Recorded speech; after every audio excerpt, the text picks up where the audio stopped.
hiking, I've started watching a bunch of inscriptions here, and this one was the first one that I... Beneath the burning sun of Arabia, there lies a silence the world was never meant to break.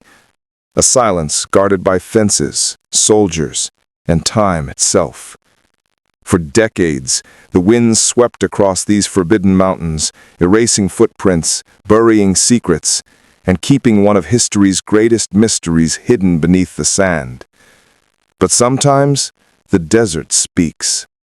Sometimes, the stones remember. In the shadow of blackened peaks, an explorer stumbles upon something no map has marked. Carvings, etched deep into ancient rock. Strange symbols, perfectly preserved, glowing faintly in the dying light. They're not Arabic, not Egyptian. They're older. The lines twist and curve with purpose, a message from another age, another people. And when the dust settles, the impossible becomes clear. These marks are Hebrew, ancient Hebrew. But how could that be? This is Saudi Arabia, hundreds of miles from where scholars claimed the Israelites ever walked. Was history wrong? Or was truth buried on purpose?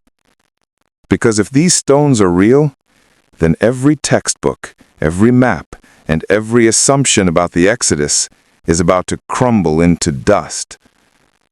This is not just an archaeological puzzle. It's a revelation, one that was hidden in plain sight, waiting for the right moment to be found. And as we follow the trail deeper into Arabia's forbidden valleys, one truth will echo louder than the desert wind. Someone didn't want this story told. They call it the Empty Quarter, a sea of fire and silence stretching across the heart of Arabia, endless dunes, scorched stone, and valleys that swallow even the strongest signal. Few dare to enter, fewer return. But it is here, beyond the reach of tour guides and textbooks, that whispers of the Exodus refuse to die. Satellite images reveal strange shapes carved into the earth, pathways that lead to nowhere, dark peaks rising from the Golden Sea. Local Bedouins speak of lightning that struck the mountaintop and burned it black. They call it Jabal al-Lawz, the mountain of almonds. But some call it Mount Sinai. For generations, stories have circulated, of fences surrounding the mountain, of guards who warn travelers to stay away. Officially, there's nothing to see. Unofficially, there's everything to hide. It was in these valleys that a small team of explorers, following only ancient clues from the Book of Exodus, stumbled upon the unthinkable. Carvings of calves, altars of stone, and inscriptions written in what appears to be early Hebrew script. Symbols of deliverance, names of God, echoes of a people who once fled from Pharaoh's chains. Could this barren wilderness be the true ground where the covenant was made? Or is this all an illusion, the desert playing tricks on desperate faith? As the sun bleeds into the horizon, one thing is certain. The story of Mount Sinai is not finished. It was only buried. And someone somewhere wanted it to stay that way. The carvings are faint, weathered by centuries of wind, but their message cuts through time like thunder. Each line, each symbol, carries the pulse of a forgotten people. When the explorers brushed away the sand, the letters came alive, shapes only the trained eye could recognize. Ancient Hebrew, the language of Moses. One stone bore a single name, Yahweh. Another read, Moses, servant of God. And scattered across the rocks were the markings of 12 tribes, each one etched with precision, as if written by trembling hands fleeing bondage, and running toward fire. But this wasn't Egypt. This was Saudi Arabia, hundreds of miles east of where history placed the Israelites ever walked. So how did Hebrew inscriptions end up here, on a mountain no scholar dared to explore? The answer was too dangerous for some to accept.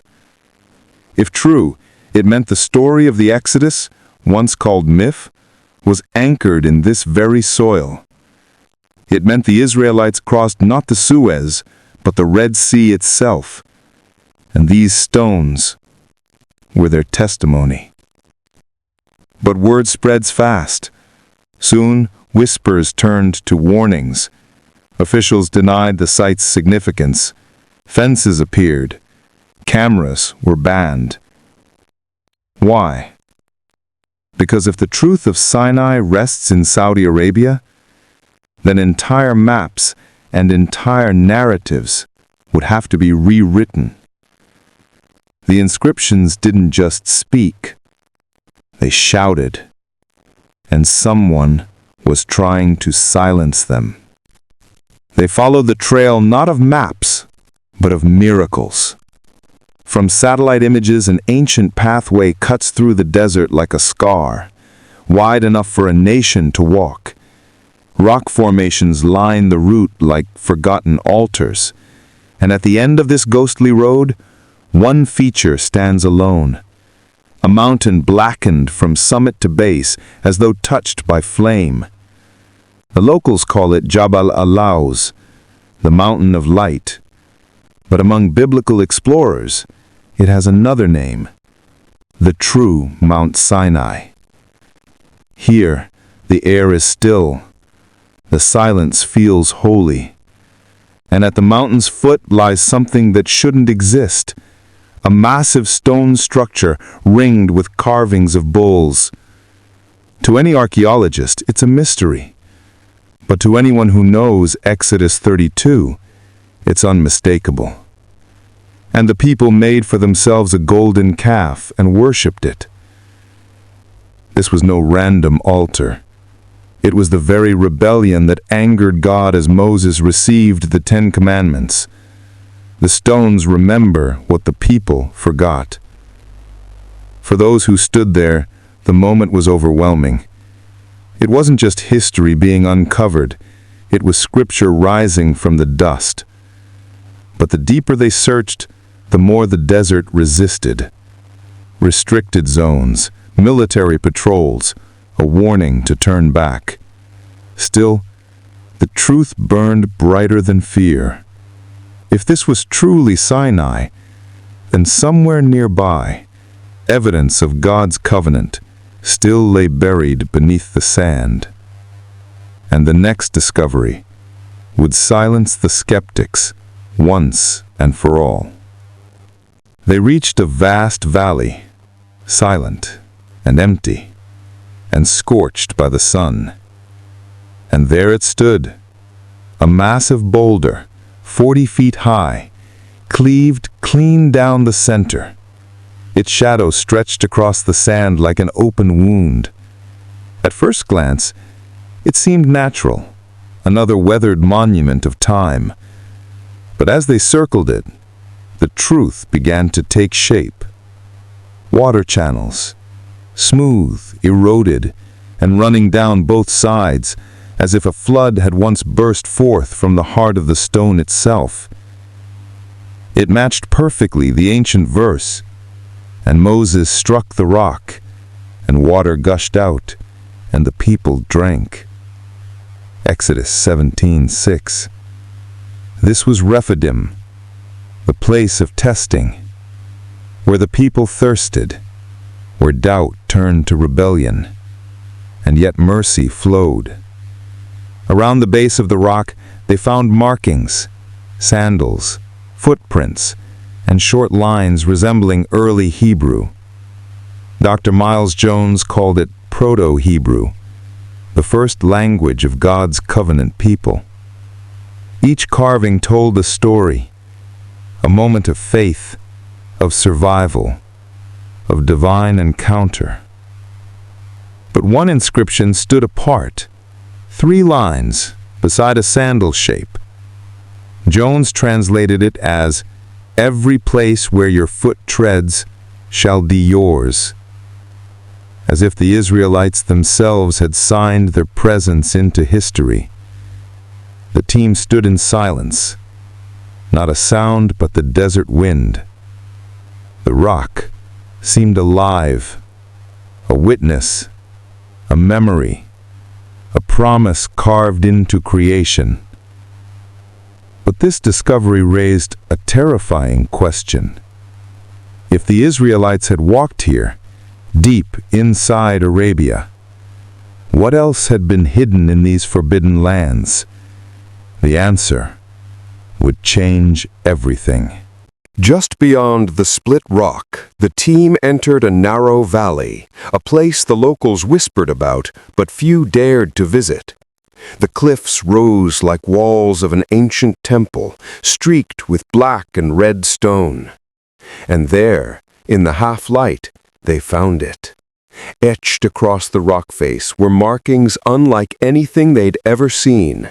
Lines, curves, symbols that seemed to shimmer as the sun moved across the ridge. At first, they thought it was Thamudic, the old Arabian script. But when photographs reached Dr. Miles Jones, the truth broke like thunder. "These aren't Arabian," he said.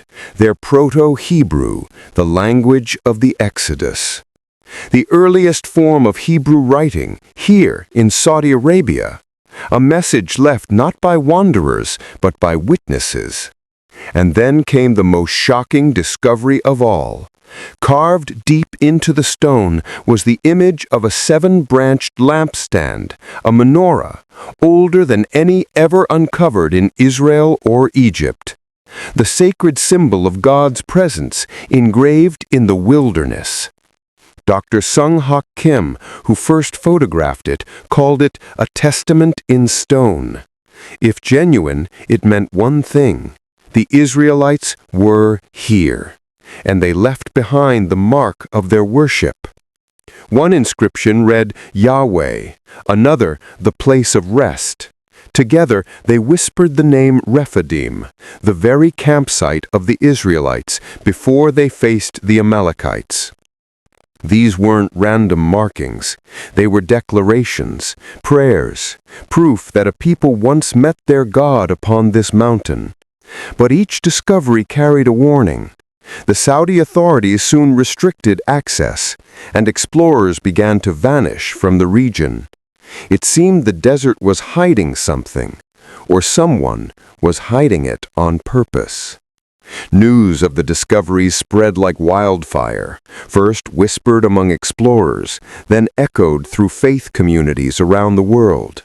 Photos leaked, coordinates shared, and almost overnight, the desert that once lay silent became a battlefield of truth. When the next expedition arrived, everything had changed. The open trails were gone, high fences cut across the valleys. Warning signs written in Arabic and English declared the area a military zone. Cameras were confiscated, drones jammed. Some researchers were detained, their footage deleted, their samples seized. Saudi officials dismissed the discoveries as misinterpretations of ancient graffiti. But graffiti doesn't spell the name of Yahweh.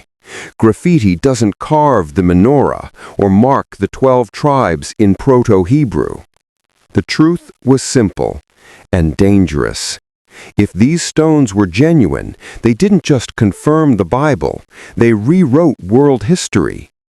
It would mean the Exodus, long debated, long dismissed, wasn't just legend. It was geography. It was archaeology. It was real.